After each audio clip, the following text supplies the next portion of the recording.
Okay, good. Well, Shabbat Shalom, everybody. Yeah, a beautiful day. I was a little worried about the rain, but it missed us, which is great. So, well, today I want to unpack joy. Talk about joy today. Today is a special Sukkot, Shabbat Sukkot, and last week in our message we talked about how to build a sukkah in our hearts.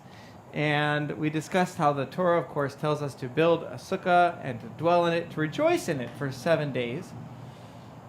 And if you've been attending our High Holy Day drama over the season, we've been focusing on the idea of this unseen spiritual reality that's going on in our souls. God is king and judge. The books of life and death are opened and closed. We stir our souls with the shofar. We cry, we repent, we fast, we afflict our souls. We die, we call out to God in our affliction. We hear the last shofar cry, the books of life close, and then we are born again into the sukkah. That's the idea. Born again into the sukkah. In the sukkah, we have no doors. We discussed this last week. The roof is open to the sky. We're exposed so that we can remember when we were born as a nation from slavery, we relied on the Lord for our protection and not on our own means, our own things that we have. So Sukkot points to what life is really all about. After we've passed through death and into life, it's like real life. That's the idea. God gave us these days so that we could participate in resurrected life, like what we read about in Revelation today. He wants us to see where we're going. He wants us to see who he made us to be, filled with joy. That's why we're told to have joy in the sukkah. Reborn in the sukkah, with the bounty of the Lord's harvest around us, the shelter of the Lord over us, and filled with the joy of the Lord. So we're invited into this time to experience this reality that's going on behind the scenes so that we don't get gummed up in the mech and the muck of whatever you want to say of life. And it's neat. We have 7 days of Sukkot, and then God gives us this surprise at the end, Shemini Atzeret, the 8th day, the great day. In our tradition, the 7 days of the week are the days that we work, and then the 7th day is the day of rest, and then our tradition adds an 8th day. The 8th day is the day of the consummation of the world, the coming kingdom of God. And when all day will be Shabbat, all the time, this great Shabbat. Yes. And so maybe this is where this 8th day comes from. In temple times, Shemini Atzeret, the 8th day, was a time to cleanse the altar. We'll talk about that in a little bit. After the destruction of the temple, our sages birthed a new tradition, Simchat Torah. This is a day of celebrating the Torah. So in Israel, Shemini Atzeret and Simchat Torah are actually the same day, but in the diaspora, as we add the extra day, it's the next day. And so we'll be celebrating Simchat Torah this Tuesday evening. It's a fun day when we rejoice in the Torah itself. We read the end of Devarim, and then we roll the scroll back. I think Marty might make an appearance and help us walk through the scroll. And we begin at Genesis again. We dance with the Torah. This is the time to let loose a little bit. I'll be dancing. And it brings joy. We're commanded to be joyful on Sukkot. And then Shemini Atzeret and Simchat Torah are like the culmination of that joy. Okay, so let's step back. We'll come back to the Simcha of Sukkot. But let's step back and unpack joy from maybe more of a psychological perspective first. Joy is a foundation emotion. A foundation emotion. You were created to rest in joy. You were created to live in joy. I want to introduce a phrase that we can use this morning. Joy capacity. Joy capacity. Joy capacity is the ability to receive and then live out of joy. If you have like a joyometer inside, where is it? Is it here? Is it here? Is it here? How filled with it are you? Of course, how many of you have seen Inside Out? Many of you have seen Inside Out? Yeah. It's actually a great movie. I really like that movie. It's if you haven't seen it, it's a movie about the inside world of a young girl, and her emotions are personified, and they work together through the joys and challenges of life, and they get some things right on target. And it's a helpful analogy. So imagine, like in the movie, you have a control center in your emotional world, in your life, the way they pictured it in the movie. And imagine that you have, this is my addition to the movie, you have a big joyometer in that control center that measures the capacity that you have for joy. How full is your joy strength? Okay, you're tracking with me? The scene, control room, your joyometer is there. Your control center is supposed to be run by joy. Joy runs the control center. Joy regulates all of the other emotions and brings them all together in one place. Now, other emotions are important, but they partner with joy and are designed to give control back to joy as our baseline controlling emotions. Now, the makers of Inside Out used the science around this and played this brilliantly. Inside, the girl ran the show almost exclusively. Joy ran the show almost exclusively when she was a baby, when she was a young child. It was Joy. Joy had the helm. But then as she got older, Joy had to learn how to utilize and work with other emotions, particularly sadness. And there was a traumatic kind of event that happened in her life. Joy, they moved, and Joy was lost with sadness in a different part of the world in the movie. Joy was lost with sadness. And what happens is anger takes over the control center, creating rippling waves of chaos. The storyline follows joy and sadness as they learn to work together to find their way back to the control center. And then once there, sadness has to reintegrate and put joy back at the control center and step back. And that's how the movie ends with a happy ending. It's brilliant. And they're picking up on brain science and whatnot that's in the psychological world today. The point that anger must surrender to sadness, and then sadness must turn to joy. This is critical. If you can see, anger comes and anger points us to something's wrong, but it should be short-lived. And then that anger needs to turn to sadness about the problem, which can then lead to a solution, which can lead to joy. Bring us back to joy. The Bible picks up on this too in the book of Nehemiah. We have a phrase, the joy of the Lord is my strength. And the context is that Nehemiah had led a great return to the land after the Babylonian exile. They read the entire Torah, or maybe the book of Devarim, out to the people, and everyone weeps, and they mourn, and they're sad because they have neglected God's words for so long. They've neglected his Torah. And Nehemiah reminds them, do not grieve anymore, for the joy of the Lord is our strength. So the people's sadness must turn to joy, the joy of the Lord and the joy of the Torah, Simchat Torah. So brain science confirms that joy is at the helm. And this is pretty cool. Here's a quote from, and some insights from a really interesting book called Living from the Heart Yeshua Gave You, or Living from the Heart Jesus Gave You is the title, co-written by 5 different counselors, psychologists, and brain scientists. And here's their quote. Having enough joy strength is fundamental to a person's well-being. We know that a joy center exists in the right orbital prefrontal cortex of the brain. So you can imagine like a little, it's kind of shaped like a peanut, actually, in the right part of your brain. When this joy center has been sufficiently developed, it regulates other emotions, pain control, and immunity centers. It guides us to act like ourselves. It releases neurotransmitters like dopamine and serotonin, and it is the only part of the brain that overrides the main drive centers: food, sexual impulse, terror, and rage. I mean, that's pretty profound. Joy overrides food, sexual impulse, terror, and rage. Now, in order for your control center to be run by joy, you need enough joy capacity.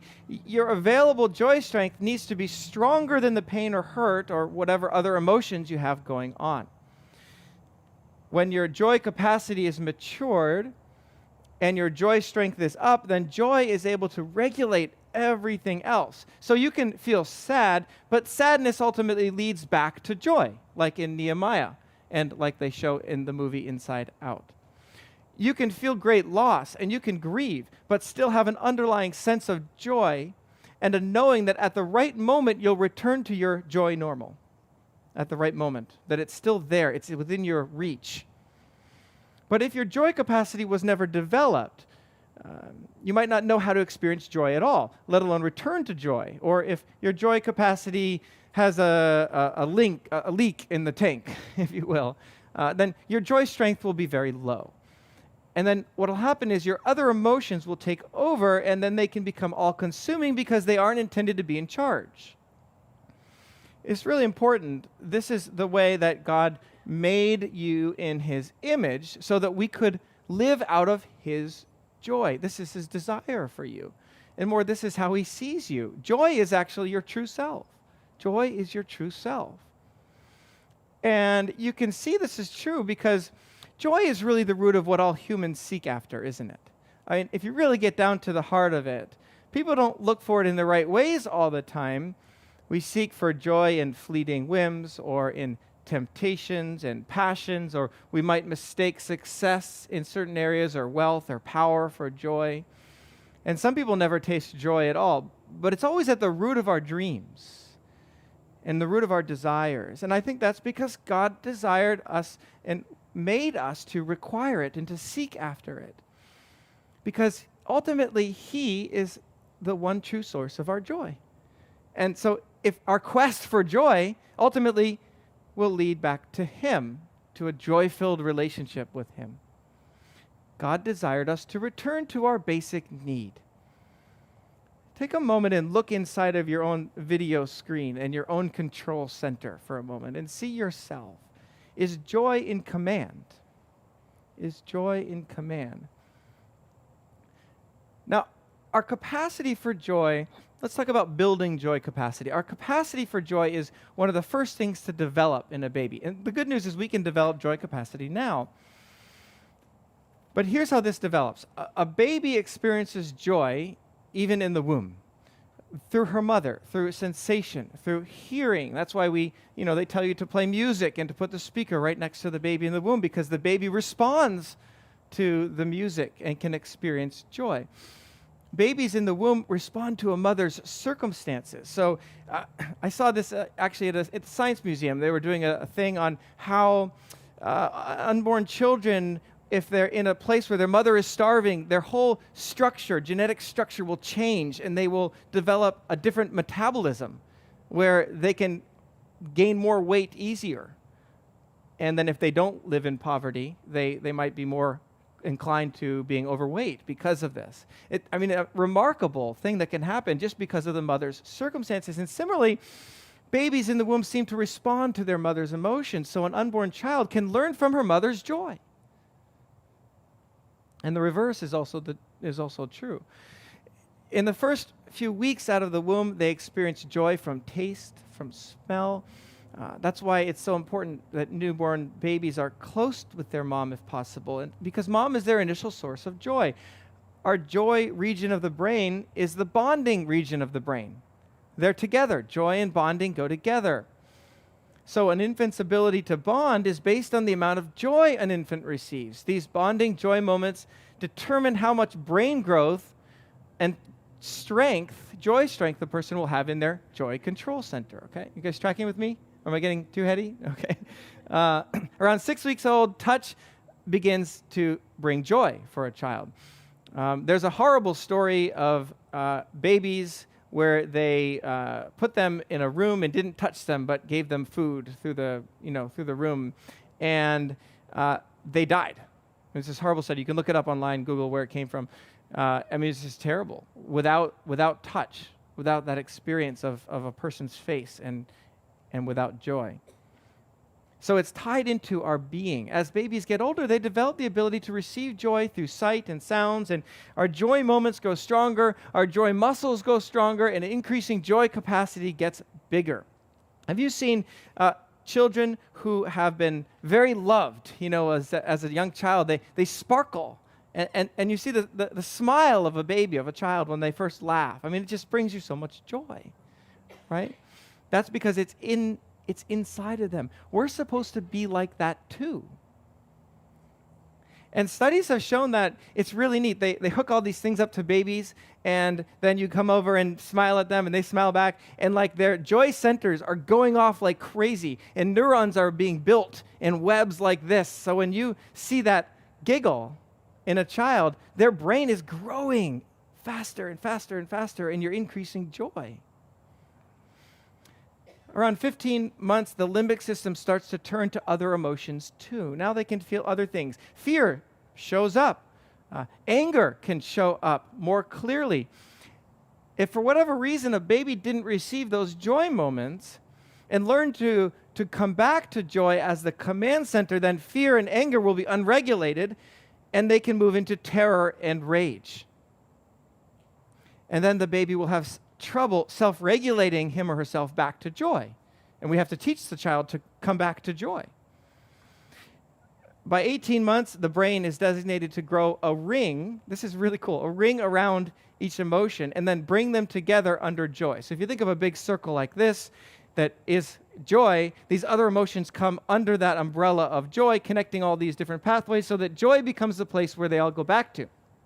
Now, you might, if joy isn't strong enough, one emotion, the way that they describe it is that one emotion can get brought outside of the circle, and that emotion will not reconnect to joy. So you might find a person who acts like a totally different person when they're angry, and their anger is totally unregulated, turns into rage, uncontrolled anger, and can't come back into joy because they, in a sense, are a different person when they're angry. So the goal of maturity for all of us is to actually be the same person through all of our emotions, because they're all tied up together in joy. That's healthy emotional intelligence. Okay, in the third year, a child, two sides of the brain come together. So, the thinking side, the feeling side, they merge together in new ways. And this allows us to connect what we feel about ourselves with what we actually think about ourselves. So with joy as our regulating emotion, our feelings, our joy feelings, are now become how we think of ourselves. They become how we view ourselves in an objective way, which wasn't possible before. So if our joy strength was crippled by a trauma or it wasn't fully developed, then our two sides of our brain don't quite sync together in the same way, and how we view ourselves might be different from what we feel inside. Or our view of ourselves will become filled with shame and feeling unworthy and unlovable and like a failure and other things. So the building joy capacity process takes a lot of work. And joy is intended to be gradually built up to higher and higher levels over time so that it can be powerful enough to sustain high levels of negative feelings. It has to be strong enough to withstand the intensity of traumatic experiences that inevitably happen in life. Life is hard.